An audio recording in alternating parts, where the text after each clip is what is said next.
Hey ladies and gentlemen, welcome back to the channel. As always, it is Nick here, back with your daily crypto news and analysis.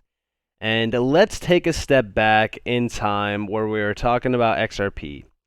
And of course, this video is going to be centered around Ripple and XRP, but I did say I strongly believe that XRP will bridge and move trillions of dollars with ease. I've been watching in just the last few months XRP powered corridors expand rapidly. We have also watched Ripple tap into a $6.6 trillion per day FX market with Travelex. The future is bright in my opinion. Now, since then, we have seen a few updates. In fact, we are going to be talking about something very interesting around this market. But just to give you guys a quick reference, yes, 2 months ago, we did see a huge partnership with Ripple. This is centered around XRP as well. By the way, we do see Travelex will utilize RippleNet's on-demand liquidity to facilitate cross-border payments between enterprises by utilizing XRP. And this is a huge one, by the way. And it is also noted that Travelex Bank is the first bank approved by Brazil's central bank to operate exclusively in the foreign exchange. Now, this is a huge market, like I've said. We will jump into that here in a second. We also do see Brazil is also in the process of rolling out a central bank digital currency. Now, you might be wondering, why am I bringing up this old news? Should we even care about this old news? Yes, I do think that this is actually a little bit of a key to the puzzle to show us where XRP is going to be utilized within the FX market. Now, this is a massive market, like I've said, and if XRP could be utilized as a settlement mechanism within that market, maybe we have some more, global expansion within that market, then we could see XRP actually be valued at some high figures. And why is this? Well, we'll get there in a second. But first, I want to talk to you guys a little bit about a few things, and then we can kind of jump into a few other things as well. So, first off, central bank speech. This was a little bit of a nice insight on what is actually happening around banks in the banking sector. Recently, I talked to you guys a little bit about how banks basically have to adapt, or I shouldn't say adapt, but adopt, or else they will die. And we do see here from a central banker, digitization as a transformative force in banking. You guys do see all the major names here. This is also with Infosys, which if you guys don't know who Infosys is as a huge company, definitely look into them. But this is, again, talking about digitization. And we do see that digital transformation is now a prerequisite for bank survival. Changing customer demands together with pressure to reduce costs and increase efficiency are leaving banks with no option but to use modern banking. Banks must adapt to this change if they want to be successful. This automatically implies a constant review of the business model. So, this is from a central banker themselves. And again, this is what I really wanted to touch base on. We don't have to go in depth on any of this other stuff. I mean, obviously, there's a lot more to this. If you wanted to read it, you guys are more than welcome to. There's really a lot of stuff here, really kind of talking about digitization in terms of the banking sector and talking about third-party service providers and stuff like that. They do mention cross-border payments as well, and a lot more around this. But the one thing that I just wanted to mention is the fact that, listen, banks technically have no choice but to adopt this type of technology, because at the end of the day, they will be left behind if they do not choose to adapt to the digitized move and transformation that is happening globally. And I've even said this many times before as well. I think that we recently talked about a study. I think that was from yesterday's video, actually, where it talked about clients moving from a certain bank to another one if they did offer crypto-driven products and offerings, which was a big deal to me, because think about it. I mean, there's a large percentage of the global population that wants their banks to offer crypto-driven products as well as offerings. And I think that's only a matter of time before almost every single major bank out there offers that on their banking apps as well as from their own branches, which is very exciting to see. But the reason why I brought up the BIS and the reason why I brought that up is because we know that major banking entities want to move extremely fast into some of these large markets that they are already a part of. And why not streamline their entire system and have the efficiencies shine the brightest. And we do see over here trading in foreign exchange markets reached $7.5 trillion per day in April 2022, up 14% from 3 years earlier. The new BIS triennial survey shows. And yes, this is very exciting. I mean, listen, at the end of the day, these are some huge numbers, but listen closely to this video. I think that this is pretty insightful on how large this market actually is and how huge of an opportunity this is for crypto as well. Trading in FX markets rose to $7.5 trillion per day in April 2022 from $6.6 trillion 3 years earlier. This growth was entirely due to higher interdealer activity rather than turnover with customers, which remained the same. Interdealer trading also increased in relative terms compared with previous surveys, reaching 46% of global FX turnover. Swaps remained the most traded FX instrument, accounting for 51% of global turnover, up from 49% in 2019. The share of spot trades declined slightly to 28%, and that in outright forwards remained unchanged at 15%. The US dollar retained its dominant status, being on one side of 88% of all trades. With 7% of trading involving the renminbi, the Chinese currency has risen to become the fifth most traded currency in 2022, up from 8th place in 2019. Finally, sales desks in only 5 jurisdictions: the United Kingdom, the United States. And I also want to take a quick note that Ripple has been expanding globally in some of these areas that are listed on here.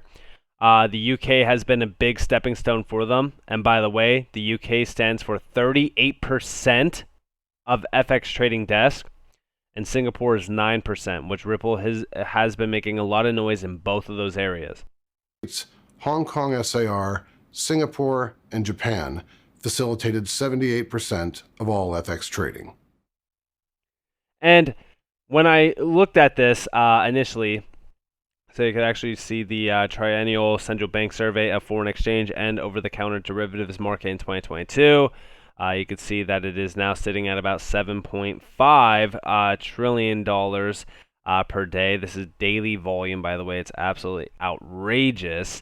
But the reason why I bring this up and the reason why I want to talk to you guys a little bit about it more and more is just simply because when we look at what just recently got announced, so here we have from the BIS Innovation Hub, Banque de France, the Monetary Authority of Singapore, and SMB BNS are launching Project Mariana to explore the integration of CBDC and DeFi for automating FX markets trading and settlement.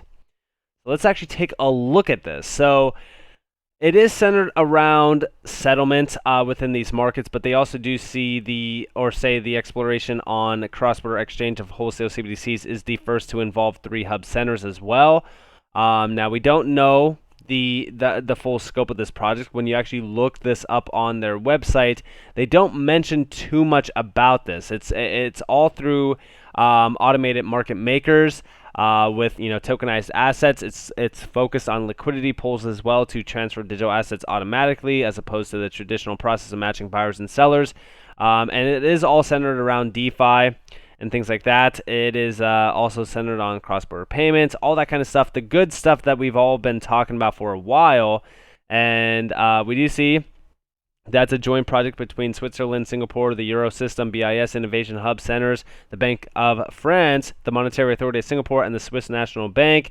The project explores the use of automated market makers for the cross-border exchange of hypothetical Swiss franc, euro, and Singapore dollar wholesale CBDCs between financial institutions to settle foreign exchange trades in financial markets. Now, listen, we could speculate all day on this, but when we really kind of look at this, I love the fact that they're saying a hypothetical. Like, they are planning for this. This is their big plan. They want all of these major areas, they want to run on something like this, a full-on digital ecosystem that is going to support cross-border payments, really kind of settling these massive amounts of money. Like, this is a huge amount of money when we actually look at this. Like, I mean, it's a huge opportunity for crypto and digital assets. For an example, They even say like it uses DeFi protocols to automate foreign exchange markets and settlement, potentially improving cross-border payments and supporting a priority of the G20.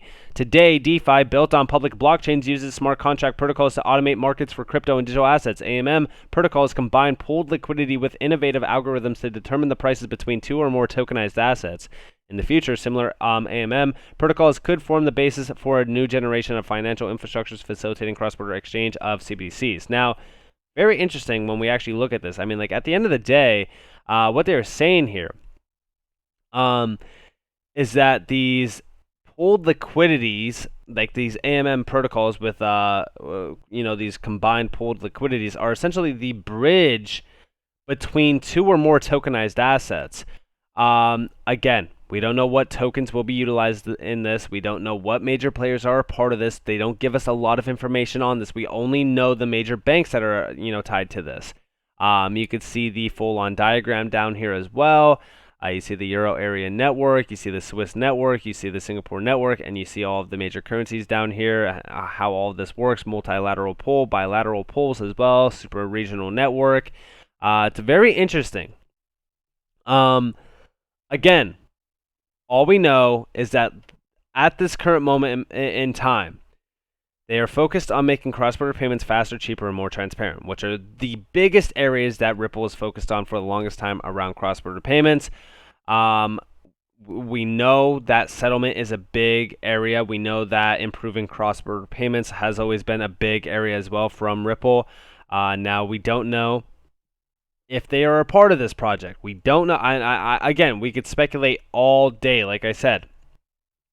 All we know at this point in time is that Ripple has been expanding rapidly with on-demand liquidity corridors. They've been expanding rapidly within the FX market with this new partnership. I think that this is a great area to focus on because when we look at on-demand liquidity, it is focused on facilitating cross-border payments between enterprises by utilizing XRP. Again, really kind of becoming that bridge currency within this area.